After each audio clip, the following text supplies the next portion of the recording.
Welcome to மெஹர்ஜான் kitchen. இன்றைக்கி பலாப்பழத்தில் பாயாசம் நம்ம இன்றைக்கி செஞ்சு காமிக்க போகிறேன். வாங்க வீடியோக்குள்ளே போகலாம். பலாப்பழம் 1 கப் எடுத்துருக்கோம். தேங்காய் 1 கப், காய்ச்சின பால் 1 கப், நெய் 2 டேபிள் ஸ்பூன் எடுத்து வச்சாச்சு. நம்ம நெய்யில் இப்போது ஃப்ரை பண்ணுறதுக்கு முந்திரி, திராட்சை, நடக்கடலை எடுத்து வச்சுருக்கேன். இப்போது வெல்லத்தை நம்ம கொஞ்சமாக வாட்டர் ஆட் பண்ணி கரைய வைக்கலாம்.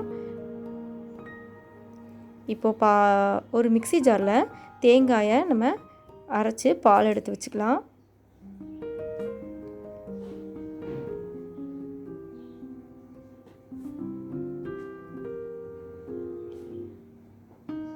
ஒன் டைம் எடுக்கிற பால் தான் திக்காக இந்த மாதிரி நம்ம எடுத்து வச்சுக்கணும். இப்போது வெல்லம் நல்லா கரையட்டும். அதுக்குள்ளே பலாப்பழத்தில் கொட்டையெல்லாம் நம்ம ரிமூவ் பண்ணிவிட்டு இப்போ மிக்ஸி ஜாரில் இது 1/2 நம்ம அரைச்சி எடுத்துக்கலாம். ரொம்ப பேஸ்ட்டு மாதிரி பண்ணாமல் இந்த மாதிரி அரைச்சிக்கோங்க. இப்போ நல்லா வெல்லம் கரைஞ்சிருச்சு. அதில் நம்ம பலாப்பழம் அரைச்சதை போட்டுட்டோம். இப்போ நல்லா மிக்ஸ் பண்ணி விடலாம். வெந்துட்டுருக்கும்போது நம்ம தேங்காய் பால் இதெல்லாம் இப்போ ஆட் பண்ணிடுறேன். இதையும் நல்லா மிக்ஸ் பண்ணி விடலாம். நல்லா ஒரு கொதித்த உடனே நம்ம நெய் 1 டேபிள் ஸ்பூன் இதில் இப்போ ஆட் பண்ணிடலாம். இப்போ நம்ம காய்ச்சி வச்ச பாலை நம்ம இதில் ஆட் பண்ணணும். நல்லா அதுக்கு இது பாயாசம் நல்லா கொதிக்கட்டும். இந்த மாதிரி கிளறி விட்டுக்கிட்டே இருக்கணும். இப்போது மில்கை நம்ம ஆட் பண்ணிடலாம். 1 டீஸ்பூன் அளவுக்கு அரிசி மாவு ஒரு கப்பில் எடுத்து நீங்கள் கொஞ்சம் மில்க் விட்டு நம்ம கரைச்சி எடுத்துக்கோங்க. இது எதுவும் சேர்த்துறோன்னா கொஞ்சம் திக்னஸ்க்காக நம்ம இதை ஆட் பண்ணுறோம்.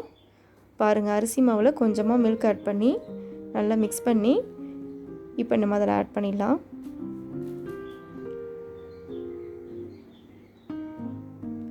நல்லா மிக்ஸ் பண்ணி விடுங்க.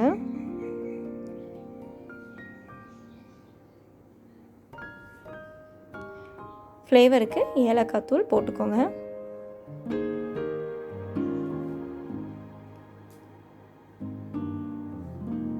இப்போது நம்ம நெய்யில் நட்ஸ் எல்லாம் ஃப்ரை பண்ணிக்கலாம். நெய் 1 டேபிள் ஸ்பூன் ஊற்றிக்கலாம். முந்திரி, திராட்சை, நடக்கடலை இதெல்லாம் போட்டு நம்ம இப்போ ஃப்ரை பண்ணிக்கலாம்.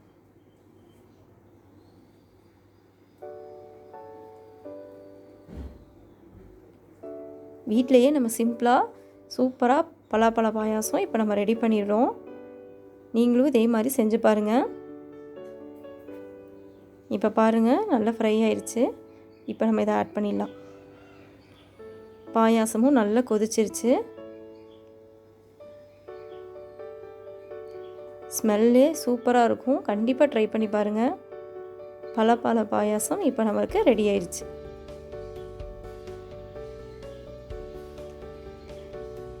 கண்டிப்பாக நம்ம சேனலை சப்ஸ்கிரைப் பண்ணுங்கள். மறக்காமல் பெல் பட்டனை அமுத்தி விடுங்க.